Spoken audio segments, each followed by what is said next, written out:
இன்னைக்கு நம்ம ICICI Prudential AMC IPO பற்றி தான் பார்க்க போகிறோம். இந்த ஐபிஓ நல்ல ரிட்டர்ன்ஸ் தருமா, அப்ளை பண்ணலாமா வேணாமா போன்ற விஷயங்களை நம்ம வந்து பார்க்க போகிறோம்.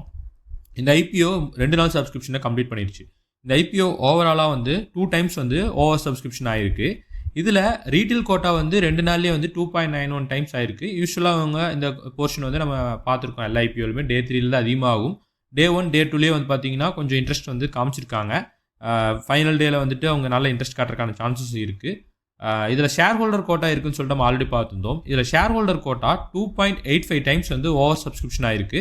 ஸோ இது வந்து ஆல்ரெடி 2 டைம்ஸ்க்கு மேலே ஆயிடுச்சு. ஸோ நம்ம ஆல்ரெடி நிறையா பேர் இந்த ஐபிஓவில் ஷேர் ஹோல்டர் கோட்டா இருக்குன்னு சொல்லிட்டு தெரிஞ்சிருந்தனால நிறைய பேர் ஐசிஐசி பேங்க் ஷேர்ஸ் வந்து ஹோல்ட் பண்ணிட்டு இருந்திருப்பாங்க. ஸோ அதனால் இந்த கோட்டாவில் அதிகமாக வந்து அப்ளை பண்ணியிருக்காங்க. இதில் ரீட்டைல் கோட்டா தற்போது வரைக்கும் 0.83 டைம்ஸ் தான் ஆயிருக்கு.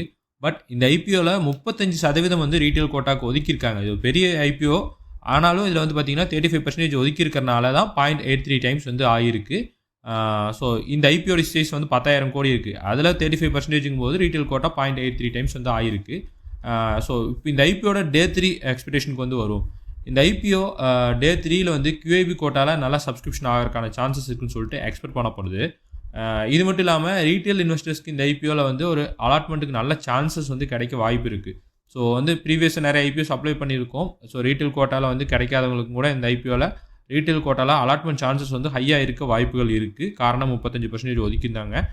அது மட்டும் இல்லாமல் இந்த ஐபிஓவில் ஷேர் ஹோல்டர் கோட்டாவும் இருக்குது.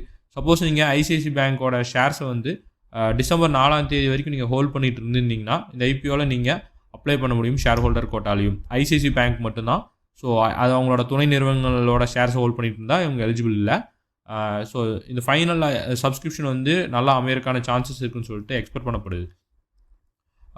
ஆனால் இந்த ஐபிஓ நம்ம மெயினாக பார்க்கப்பட வேண்டிய விஷயம் என்னென்னா, ப்ரீவியஸாக வந்த ஐசிஐசியோட ஐபிஓஸ் வந்து பார்த்திங்கன்னா ஒரு 3 ஐபிஓஸுமே வந்து எந்த அளவு எக்ஸ்பெக்ட் பண்ண அளவுக்கு வந்து எந்த ஐபிஓமே பெர்ஃபார்மன்ஸ் பண்ணல. ஸோ எல்லா ஐபிஓஸுமே வந்து பார்த்திங்கன்னா டிஸ்கவுண்ட்டில் தான் வந்து லிஸ்ட் ஆச்சு. ஸோ அதை இந்த ஐபிஓ பிரேக் பண்ணுமா அப்படிங்கிறத நம்ம பொறுத்திருந்தான் பார்க்கணும். இந்த ஐபிஓட லேட்டஸ்ட் கிரே மார்க்கெட் ப்ரீமியம் 287 ரூபாய் வந்து ட்ரேட் ஆகிட்டு இருக்கு.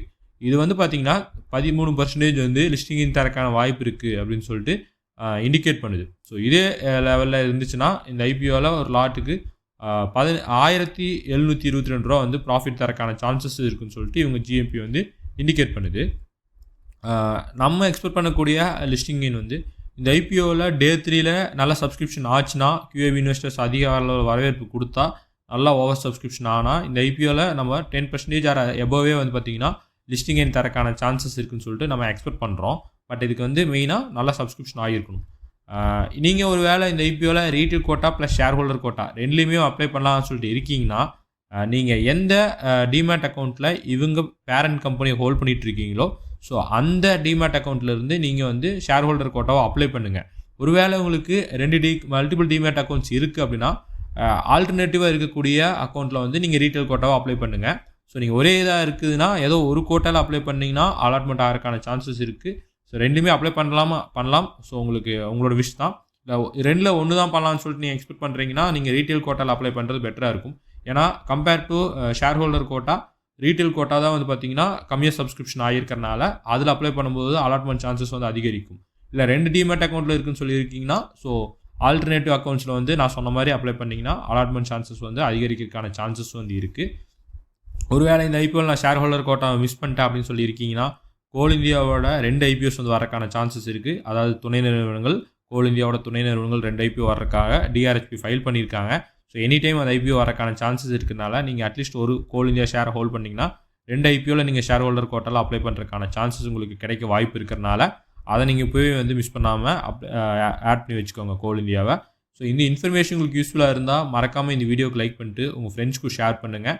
மறக்காமல் நம்ம சேனலை சப்ஸ்கிரைப் பண்ணிக்கோங்க. நன்றி, வணக்கம்.